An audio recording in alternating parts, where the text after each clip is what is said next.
盗国贼们有着2个让美国人必须走入极度失败的计划。第一个计划就是刚才说的 BGY。 They use a strategy called BGY alongside with globalism. What is BGY? B stands for blue. Blue means internet, media, narratives. That's why they established an organization called the United Front to infiltrate and also to control and entrench our media. So look at how messed up our mainstream media are. Look at how messed up our social media are. Okay, so they want to drive their narratives across the world. And G, what's G? G stands for gold. Gold means buying power, financial influences. I don't need to tell you more about this in New Zealand. People will see it everywhere. We see a politician. They don't have the guts to stand up and criticize the CCP because they got grabbed in the neck by their buying power. What is Y? Y is yellow. Yellow stands for sexual seduction. Anyone has done business in China or visited China to do business, you will know what I mean. You probably have experienced that the same temptation. They put you into a situation that they can create handles for them to grasp on, for them to turn you, individual and organizations, into their puppets, into their agents, and then release them back into our country. 第二个计划叫3I， 搞弱美国，搞乱美国，搞死美国。我今天以我的生命向美国人保证，盗国贼在美国这个计划现在进行的非常之成功，非常之快速，而且对美国人民和美国人民的资产和生命一定会造成巨大的危害。这个危害一定不是一次911就所能代表的，可能是100倍、1000倍911。黑夜即将到，一定要做好准备。黑夜来自中国盗国贼的黑夜即将到，弥漫了世界，每个人都将关注，大家做好准备。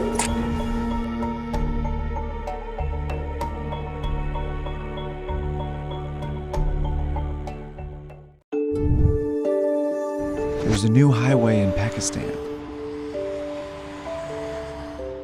and a new rail terminal in Kazakhstan. A seaport in Sri Lanka recently opened, as well as this bridge in rural Laos.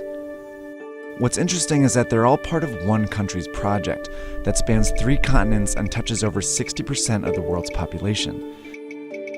If you connect the dots, it's not hard to see which country that is. This is China's Belt and Road Initiative, the most ambitious infrastructure project in modern history that's designed to reroute global trade. And it's how China plans to become the world's next superpower.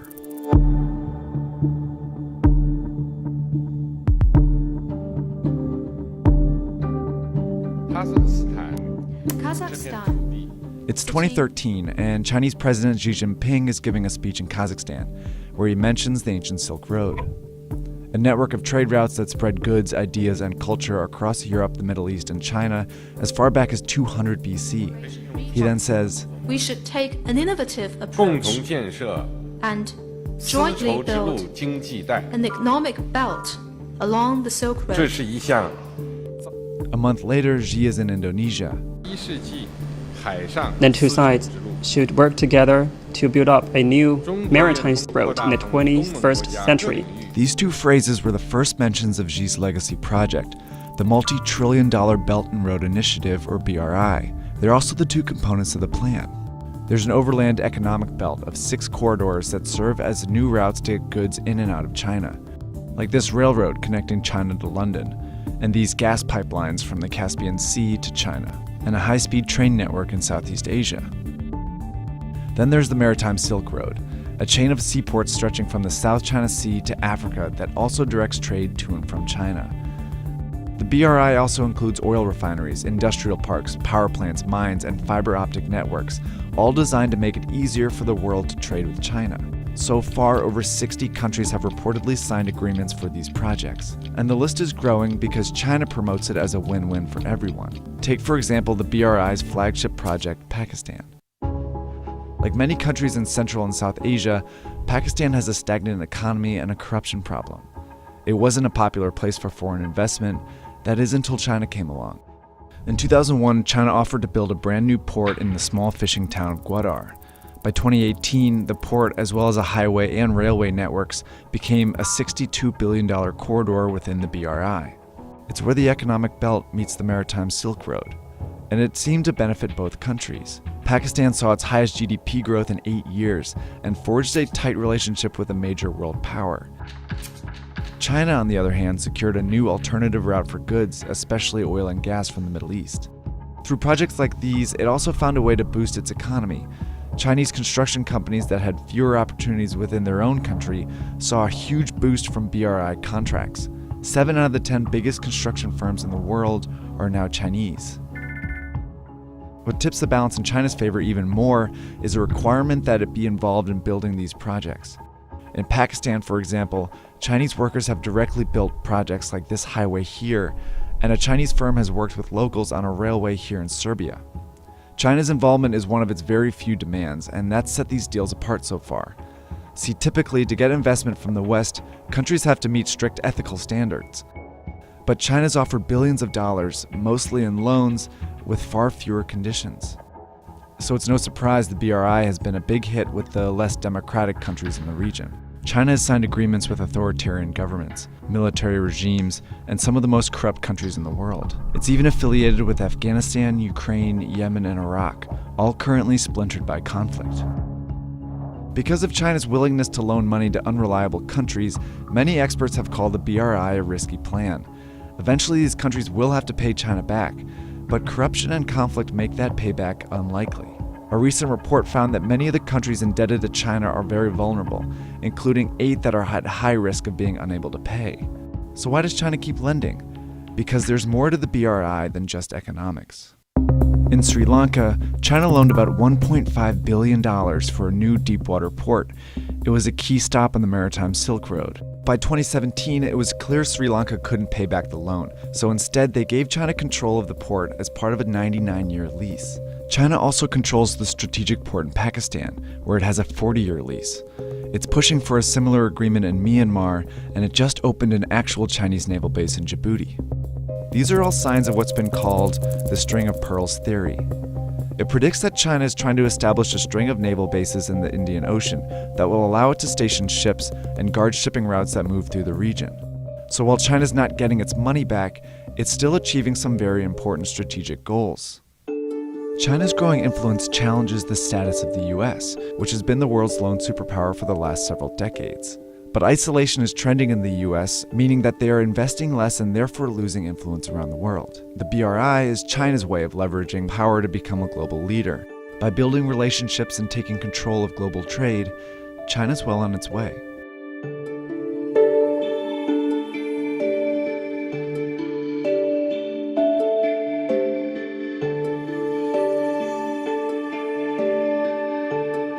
Do you stand by your statement that you did not discuss any of your son's overseas business dealings with him? Yes, I stand by that statement. I've heard Joe Biden say that he's never discussed business with Hunter. That is false. I have firsthand knowledge about this because I directly dealt with the Biden family, including Joe Biden. In late 2015, I was approached by James Gilliar, whom I had known for many years, about joining him in a deal which he said would involve the Chinese state-owned enterprise CEFC China Energy and what he called one of the most prominent families in the United States. I was informed first by Gilliar and then by Hunter Biden and by Rob Walker, who was working with the Bidens, that the Bidens wanted to form a new entity with CFC, which was to invest in infrastructure, real estate, and technology in the US and around the world, and the entity would initially be capitalized with $10 million and then grow to billions of dollars of investment capital. After months of discussion, I agreed at Gilliar and Hunter Biden's request to become CEO of the entity to be called Sinohawk. On May 13, 2017, I received an email concerning allocation of equity, which says 10% held by H for the big guy. In that email, there's no question that H stands for Hunter, big guy for his father, Joe Biden, and Jim for Jim Biden. On numerous occasions, it was made clear to me that Joe Biden's involvement was not to be mentioned in writing, but only face-to-face.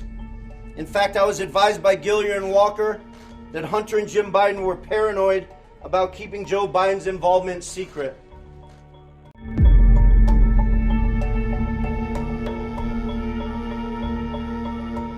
Democratic presidential candidate Joseph Biden today faces a controversy.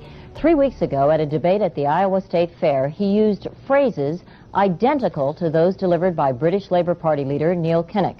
Biden seemed to be claiming Kinnock's vision and life as his own.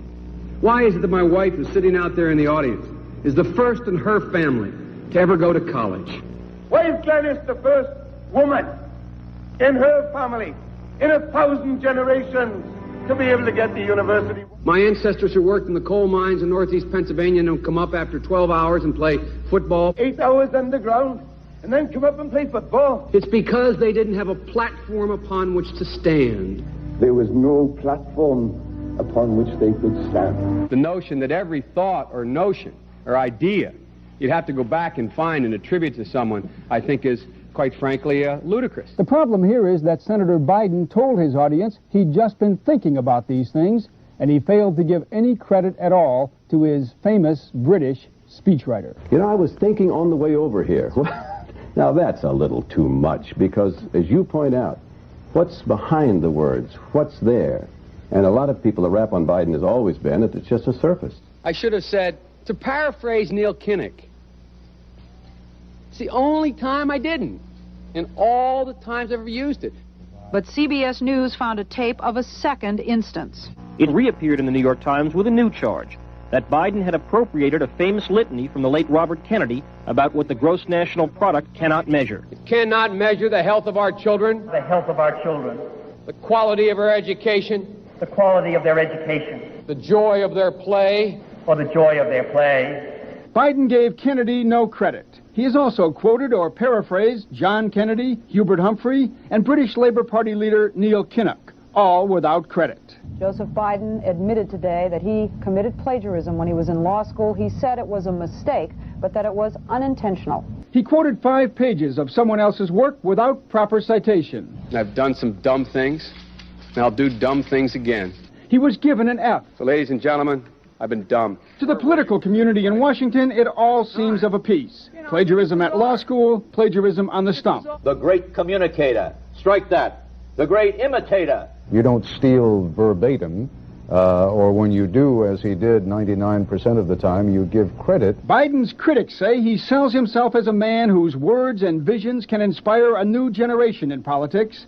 But if the thoughts, phrases, and visions really belong to others, it's a form of false advertising. Is it a wise idea, though, to take something that personal, anyway, from another politician and try and appropriate it to your own campaign? I think it was a stupid thing to appropriate material that was really very personal, that was someone else's. Most people didn't know who he was, you know, Joe Biden, and now they're going to say, oh yeah, he's the guy who plagiarized. That's a lot of people.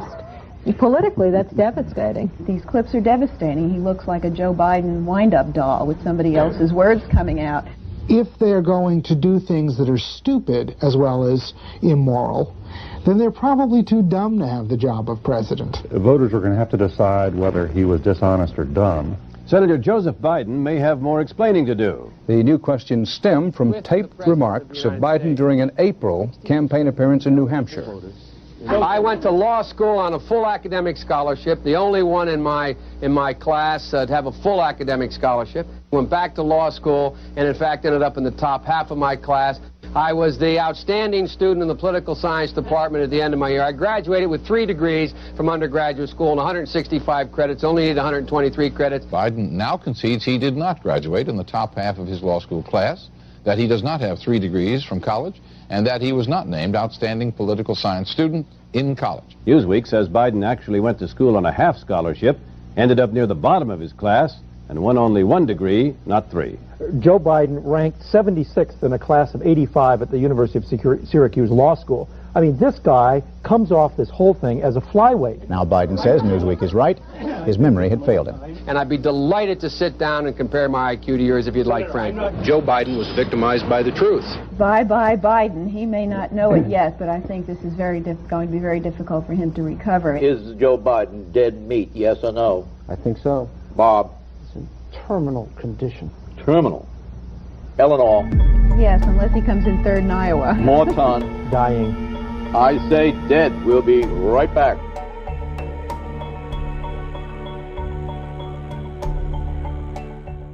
Folks, no man has a right to lay a hand on a woman, no matter what she's wearing, what she does, who she is.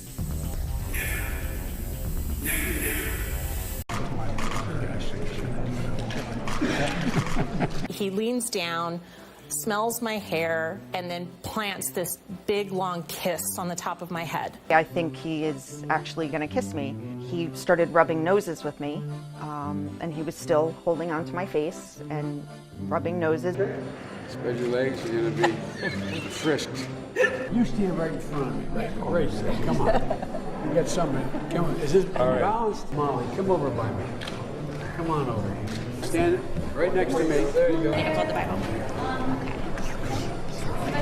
Grandpa's one of those guys. That's nice of you to say. No, I'm not saying. He is extremely affectionate, extremely flirtatious in a completely safe way. Joe Biden didn't do anything that's, anywhere near to that.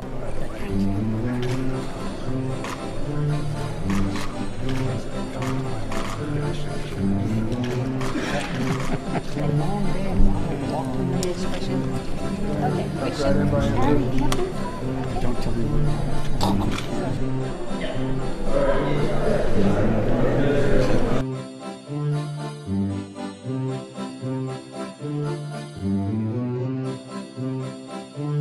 Hey, are you bored yet? You say good. Isn't it kind of boring? She said, this is boring stuff, Mom. 4 granddaughters. Beautiful granddaughters like you guys. And guess what? Granddaughters are better than daughters. You know why? About age 12.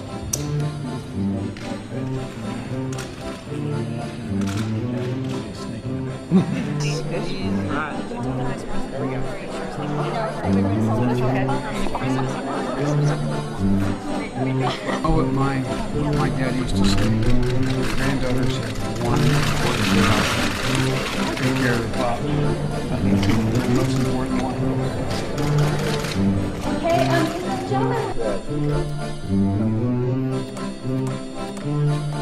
All right.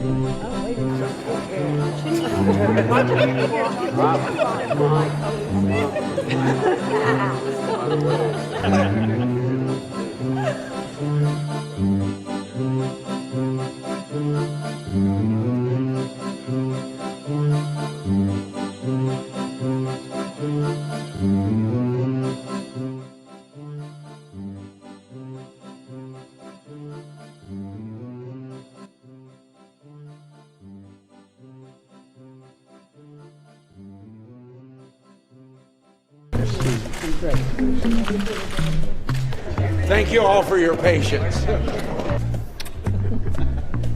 Bring the whole family up. Come on. Come on.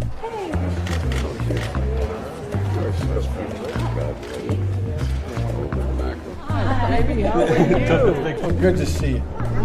You're getting old, aren't you? Hey, Sally, how are you? You got a smile that lights up the whole Senate chamber. Good to see you. You're getting too old. You're getting too old and too lovely. What are you, a senior? A junior. This is my daughter-in-law. Hi, Kelly. How are you? Hi, Jack. You have very good taste. Good to see you, man. You have good taste. Well, I'll tell you what. You've got very good taste, like your father.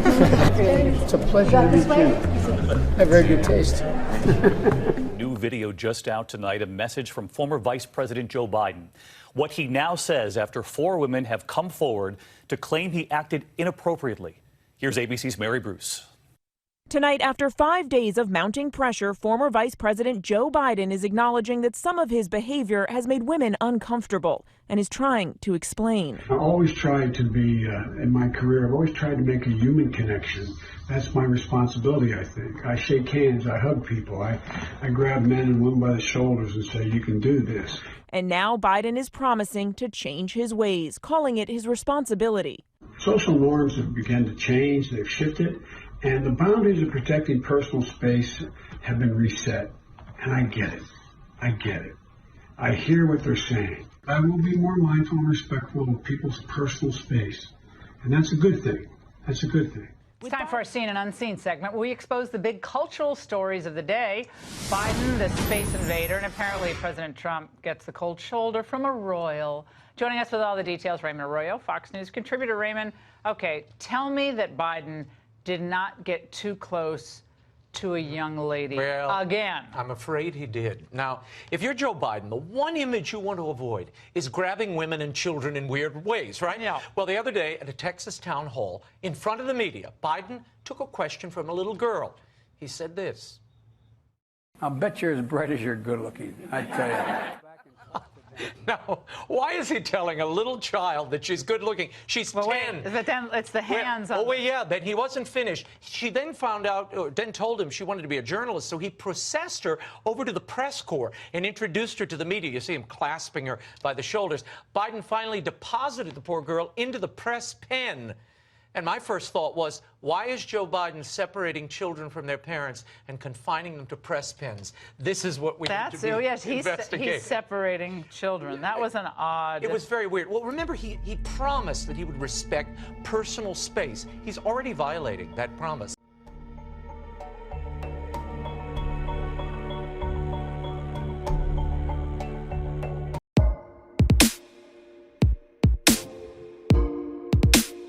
I just wanted you to meet the life of my love, the love of my life, Finnegan Biden here. Okay? A stunning announcement from former Vice President Joe Biden. The widow of his late son, Beau, Hallie Biden, is in a romantic relationship with his other son, Hunter. A surprising headline from the Biden family. In a statement, Biden is giving his blessing to the jaw-dropping romance. We are all lucky that Hunter and Hallie found each other as they were putting their lives together again after such sadness. They have mine and Jill's full and complete support, and we are happy for them.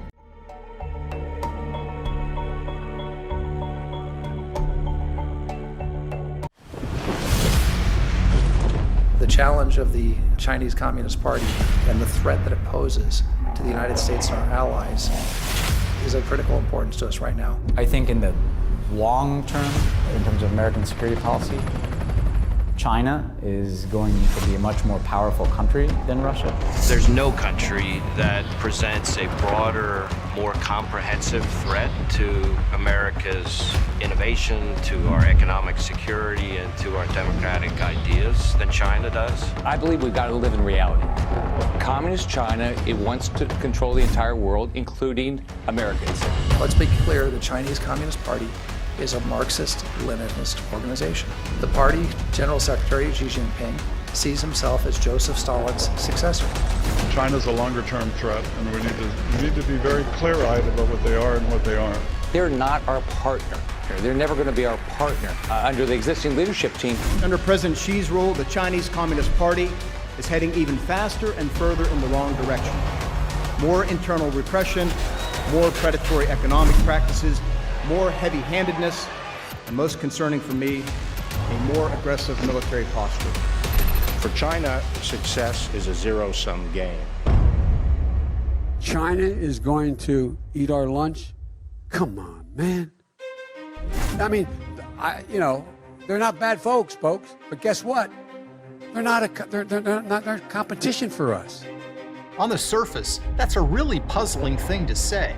Joe Biden's saying China is not really a threat.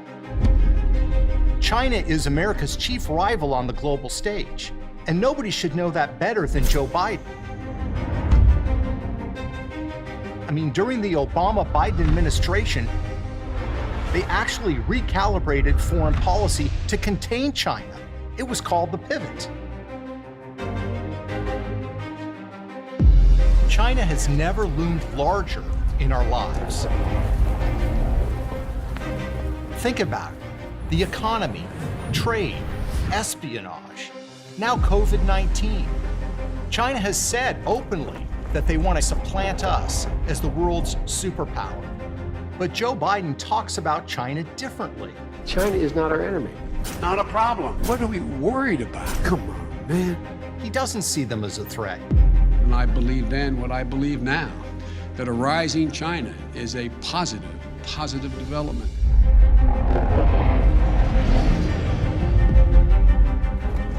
He welcomes their rise as a global power. Why exactly? Perhaps it's personal. Perhaps it's about his family. Perhaps it's about money. Here's Rudy Giuliani's podcast and the information I believe you need to know about the Biden crime family. Hello, this is Rudy Giuliani, and I'm here with Rudy's Common Sense. This is possibly the most consequential and the most important one that we've ever done, because in my simple opinion, the future of America rides on the decision you're going to make on November 3rd. And if you choose Joe Biden, we become a country that will be guided by socialism, authoritarianism, and the kind of censorship you're living through right now by big tech, big media, and big businesses who are controlled or feel they're controlled by the Chinese market. You're experiencing it because you're not hearing the facts I'm about to outline for you briefly. And I hope this brief outline leads you to look into this in great detail, both on our podcast and on many others where they're being reported as if we are in a dictatorship. Because I'm not allowed on main television to tell you these things, even though they're 100% absolutely true, verifiable by witnesses, video recordings, tape recordings, hard drives. The reason they're doing it is because this is true and it's dangerous, and it breaks up their control over you, and it breaks up their ability to make billions of dollars. So let me tell you about the Biden crime family. You know, for some time, probably a year and a half or so, I have referred to the Biden crime family. For that, I've been called a Russian agent, insane, an alcoholic. Oh, those are the good things they call me. The reality is I'm the same Rudy Giuliani that put the mafia in jail, the Colombian drug dealers, both of whom threatened to kill me a number of times, Wall Street, numerous corrupt politicians, both on the federal and state and city level, Republican and Democrat, many of them far smarter than the Bidens, who do have an intellectual defect. But the worst defect they have is a moral defect, and particularly the leader of the family, the big guy. He's an out-and-out, stone-cold criminal in the disguise of a presidential candidate of a party that at the very top has been corrupted, I think, since the time Bill Clinton took it over. Let me say to my friends who are Democrats, 99% of the Democratic Party is made up of good people. They're as good as Republicans, sometimes better. But you are captured now. You're conned and captured by a small group, but very influential group, of true, absolute criminals who have sold out this country for money, for power, for greed, maybe even for other things. So let me get to it. I was the person who initiated the racketeering case, the use of it against the mob, against Wall Street, against corrupt politicians.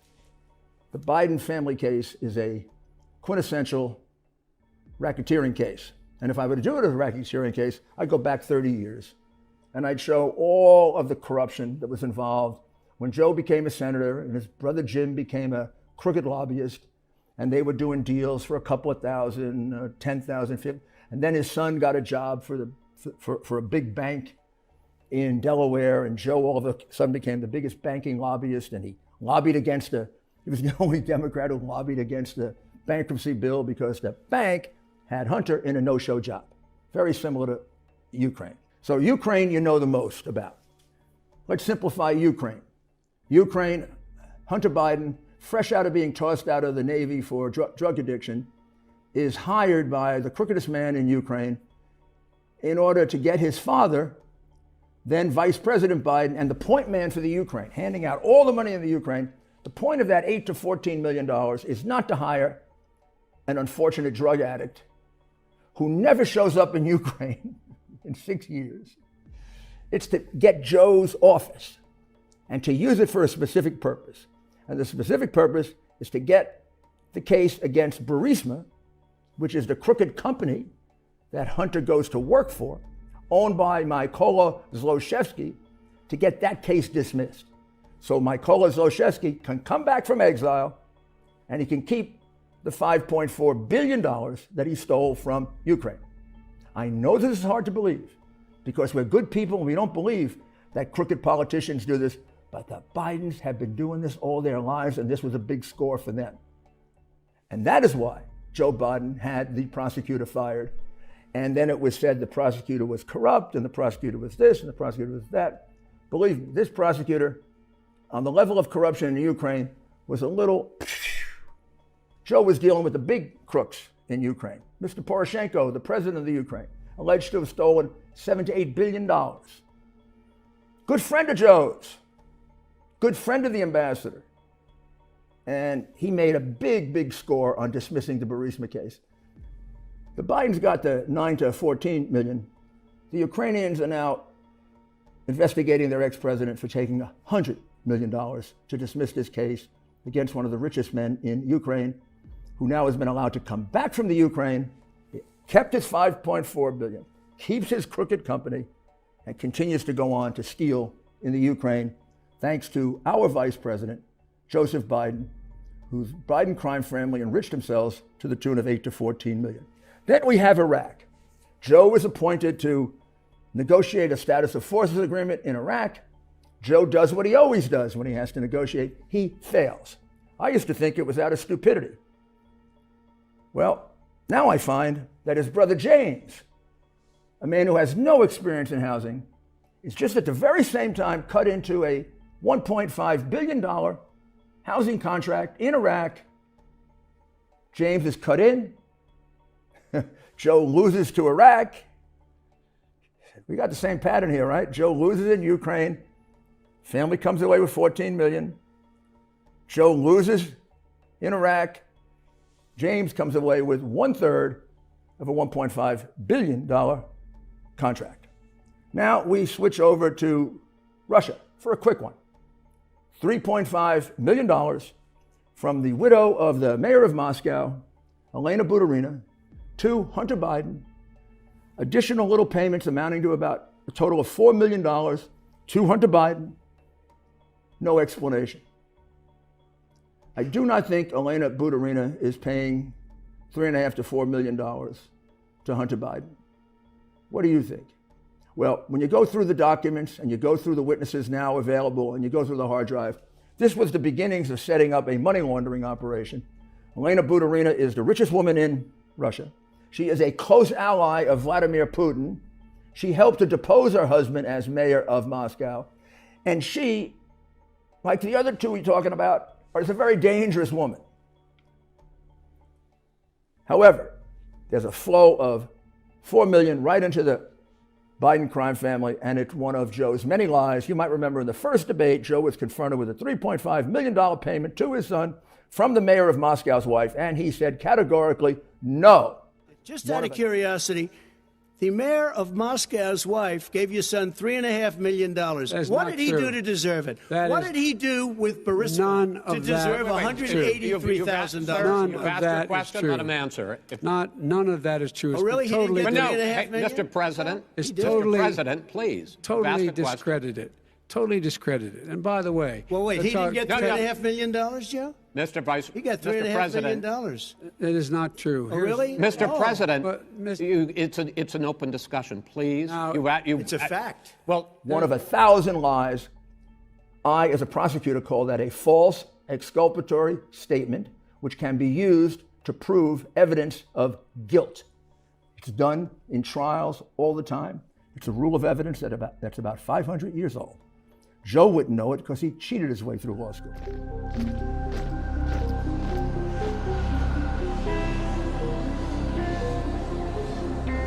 December 2013. Vice President Joe Biden is arriving in Beijing for a series of sensitive meetings with Chinese officials. The Chinese give him the red carpet treatment, literally. But also along for the trip, Joe Biden's son, Hunter Biden. During the visit, Joe Biden meets with Chinese Vice Premier Li and with President Xi. A 2013 trip to China getting new attention this morning, not for what Joe Biden did, but for who he brought with him. And what was Hunter Biden doing? We're not sure. He doesn't appear in many pictures of the official festivities.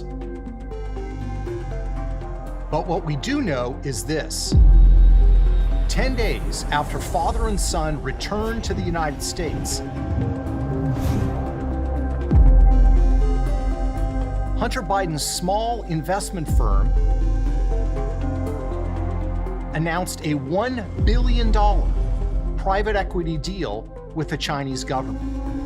And where did the capital come from for this deal? From the Chinese government itself.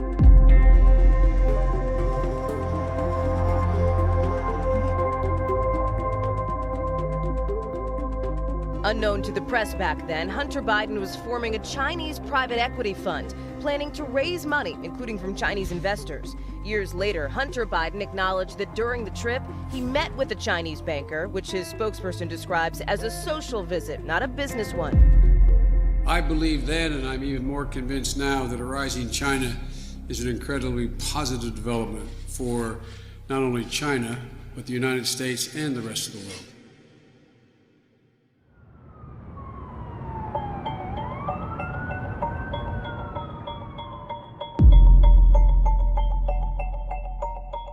Hunter's small firm got a deal that no one else had in China.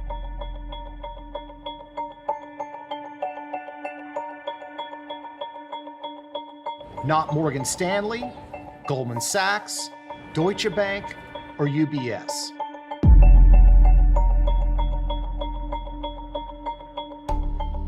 And are you vulnerable on this issue at all because of your son's business dealings in China? No, I don't believe so at all. My son's business dealings were not anything with everybody that he's talking about, not even remotely number one.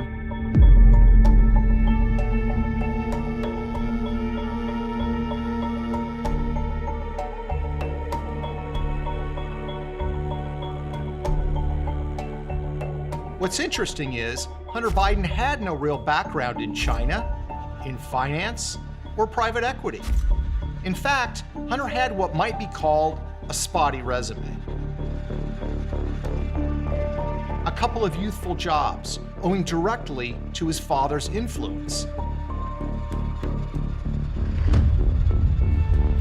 He was once made a director of Amtrak based on the fact that he'd ridden on trains. He'd been addicted to crack cocaine, had an unsettled domestic life, and a brief attempt at a naval career ended with a discharge over drug use.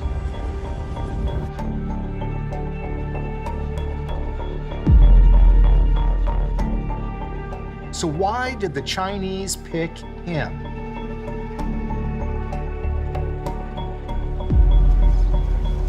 Spring 2017.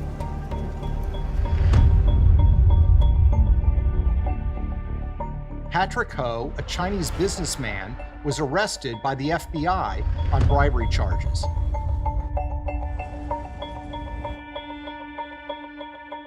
He worked for a Chinese energy company with close ties to the Chinese military.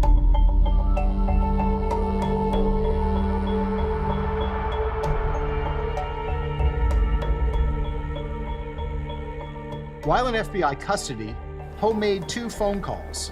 One of those, strangely, is to James Biden, Joe Biden's brother. Why did this man call the brother of the vice president? He was looking for Hunter.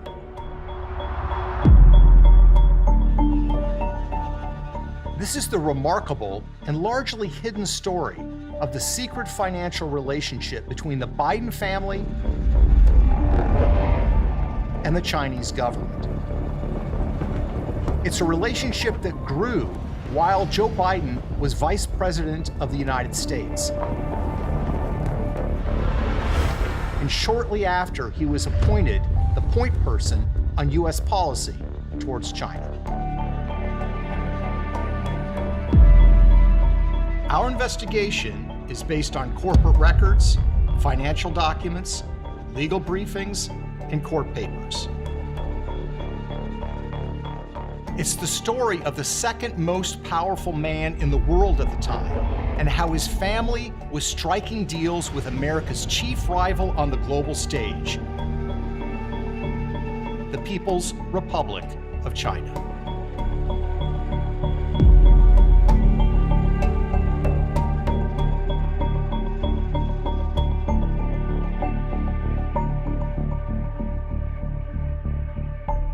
And it's a story that has been largely never told. A rising China is a positive development, not only for the people of China, but for the United States and the world as a whole.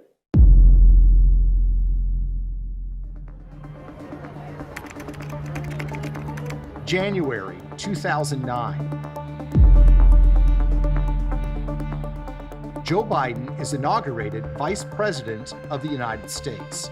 I, Joseph Robinette Biden Jr., do solemnly swear that It was a remarkable moment for Biden, who had spent more than 35 years in the United States Senate. Born to a family of modest means in Scranton, Pennsylvania, he would become known as Lunch Bucket Joe. He joined the political world early and won election to the United States Senate at the ripe age of 29. He was sworn into office just 6 weeks after reaching the constitutionally required age of 30. From its earliest days, Biden's political career was not just about Joe, but about the larger Biden family. Politics was a family business. When Joe did well, the family did well.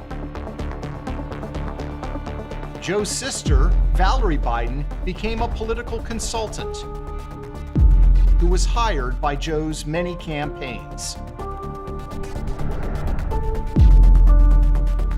Brothers Frank and James became involved in securing government contracts and deals overseas with foreign governments. Joe's son Hunter became a Washington lobbyist, representing clients from Delaware,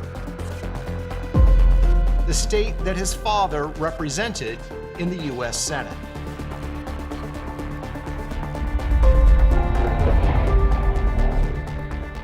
When Joe Biden was elevated to the vice presidency, the family's ambitions grew accordingly.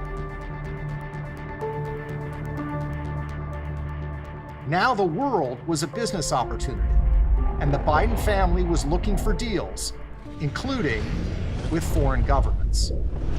Just months after Joe Biden was inaugurated vice president, his son Hunter Biden formed a company called Rosemont Seneca Partners.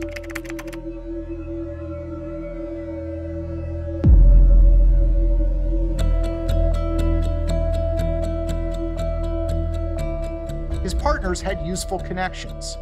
One was Christopher Hines, the stepson of Senator John Kerry, a powerful U.S. senator who would later become Secretary of State. The other partner was Devin Archer, a friend of Hines.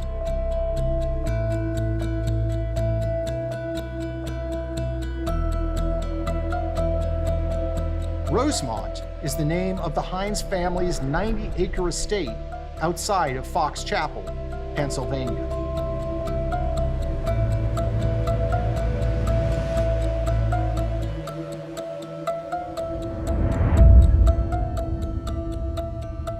Rosemont Seneca, the new investment firm, opened an office in Georgetown, just 2 miles from the White House.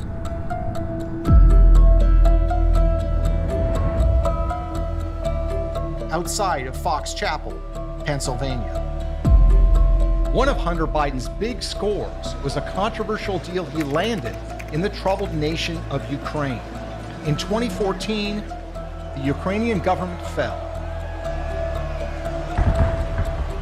and Joe Biden became America's point man for the troubled country.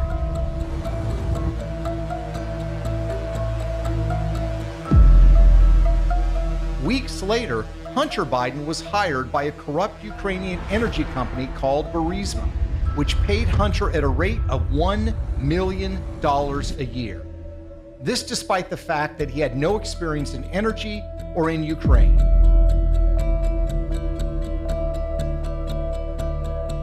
If your last name wasn't Biden, do you think you would have been asked to be on the board of Burisma? I don't know. Probably not. Hunter landed on the Burisma board, as did his partner, Devon Archer. Hunter's ventures in Ukraine would later pose troubling questions of conflict of interest for his father, Joe. I will support.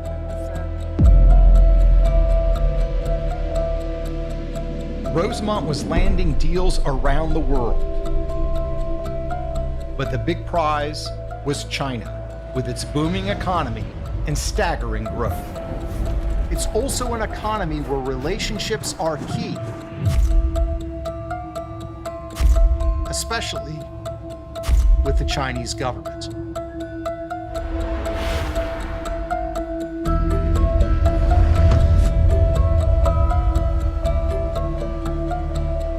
And I'd like now to raise our glass in a toast to many more generations of friendship and peace.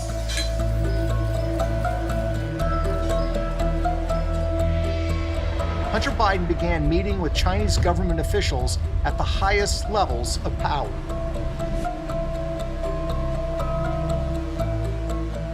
He had no background in China, little background in finance. Hunter's previous job had been as a lobbyist for an online gambling company located in Europe. But now, doors were opening to Hunter in China. Often, Hunter's meetings coincided almost directly with his father's high-level diplomacy with Chinese leaders. In April 2010, for example, Vice President Joe Biden met with the Chinese president at the Nuclear Security Summit in Washington, D.C. But at virtually the same time, halfway around the world, Hunter Biden was in China, meeting with government officials looking for financial deals. Who exactly was Hunter Biden meeting with? Only some of the most powerful finance officials in China. Hunter spent 2 days meeting with the top executives from China's sovereign wealth fund, Social Security fund, and largest banks. Hunter even posed with them for a series of pictures. So how did Hunter get these meetings? One Chinese website's account of the meeting touted that Chinese officials extended their warm welcome to Hunter Biden, quote, second son of the now Vice President, Joe Biden.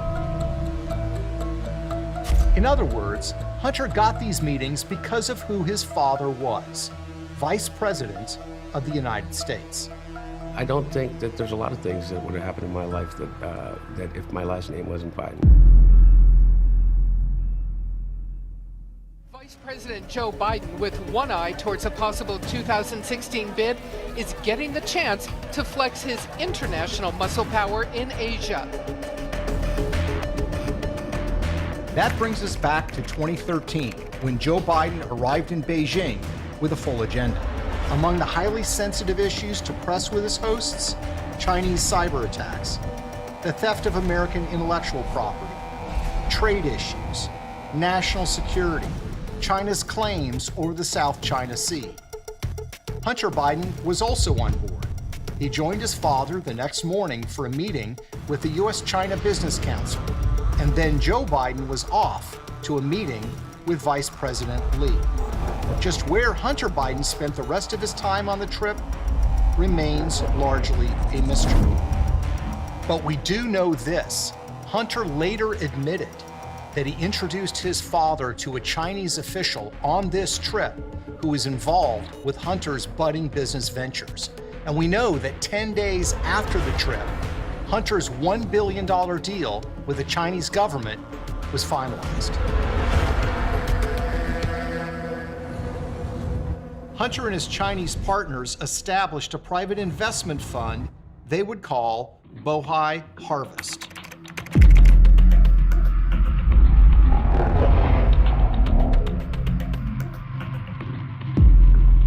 The Chinese government provided the money. Hunter was given a seat on the Bohai Harvest board of directors and a 10% equity stake in the new company. Devin Archer, his business partner, was appointed vice chairman. The new firm enjoyed an unusual and special status in China, operating through the Shanghai Free Trade Zone. No other investment fund in the world had a deal like Biden's firm. Not UBS, not Goldman Sachs, not Morgan Stanley, no one. In short, the son of the Vice President of the United States, with little investment experience, no experience in China, got a deal in the People's Republic of China that no one else had. And he got that deal shortly after his father was appointed point person on U.S. policy towards China. But this isn't just another story about a politician's kid getting rich. Hunter's new firm, Bohai Harvest, began making investment deals around the world that would serve the strategic interests of the Chinese government.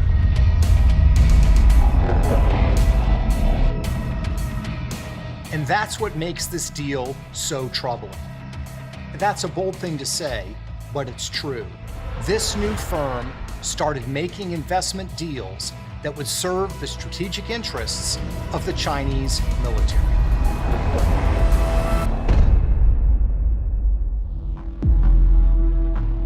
In 2015, Hunter Biden's Bohai Harvest joined forces with the Chinese military contractor AVIC to buy American parts manufacturer Henniges.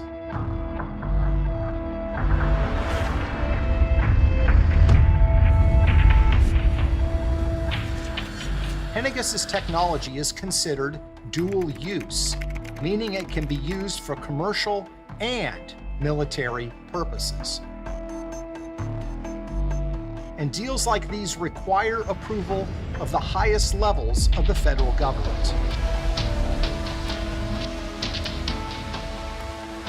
Hunter Biden's partner in the Henniges deal, the Chinese aviation giant AVIC, was notorious for its history of stealing U.S. military technologies to build their own fighter jets and drones. But in September 2015, AVIC bought 51% of Henniges. And Hunter Biden's Bohai Harvest bought the other 49%.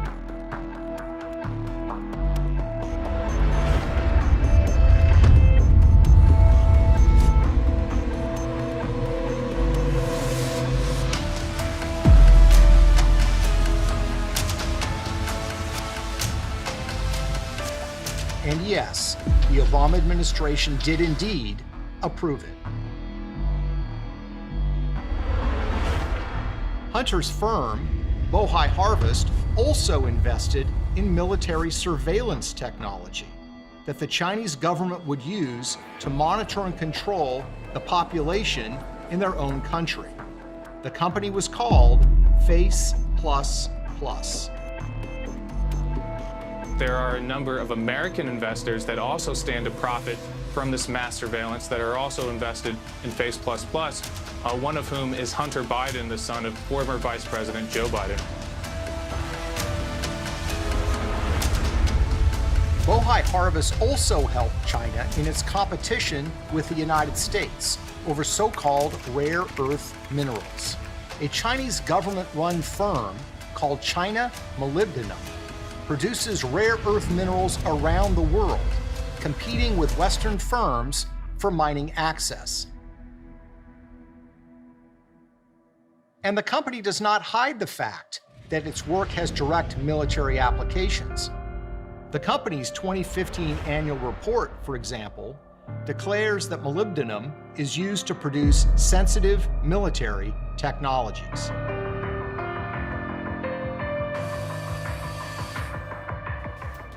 But there was an even more troubling deal.